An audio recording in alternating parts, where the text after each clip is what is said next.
kami juga minta ke majelis untuk usut tentang kepemilikan senjata. Karena kami melihat sebuah korelasi yang jadi relevan, di mana pengancaman nembak beberapa kali, kemudian ada usaha untuk membawa kabur mobil di komplek TKP, kemudian dicegat oleh Satpam. Nanti bisa dicek di persidangan selanjutnya hari Kamis, itu Satpam akan memberikan kesaksian.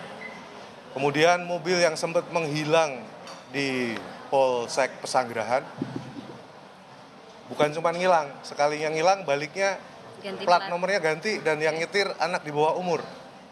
Ke kantor polisi. Yang inisialnya AG. Nah, tadi hal tersebut kami sampaikan ke majelis untuk dilakukan pendalaman lagi, karena mencurigakannya sangat-sangat membagongkan ya kalau istilah sekarang ini. Hal di depan mata tapi menjadi seolah-olah nggak penting, itu yang tadi kita tegaskan. Kemudian yang kedua adalah sah dan meyakinkan bahwa terjadi perencanaan penganiayaan dan pemberatan.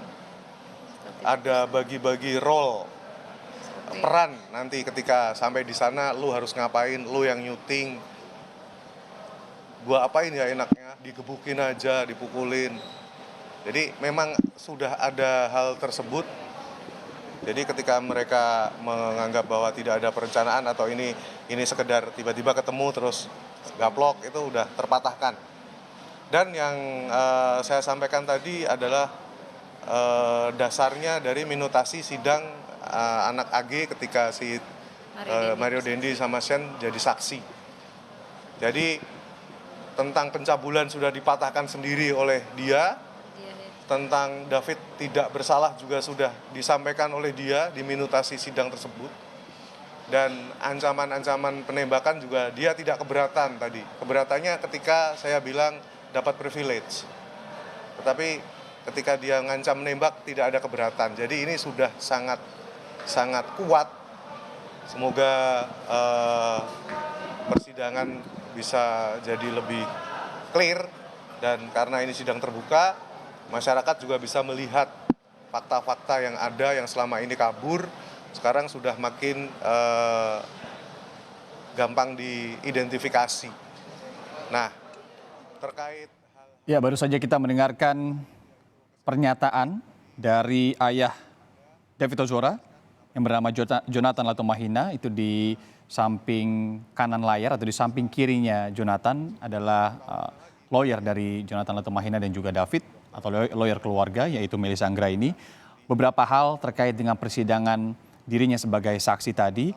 Yang pertama tadi disampaikan oleh Jonathan, ini adalah yang ia sampaikan terkait dengan ancaman menembak David yang kemudian tidak dibantah, tidak keberatan oleh pelaku atau tersangka yang kini saat menjadi terdakwa.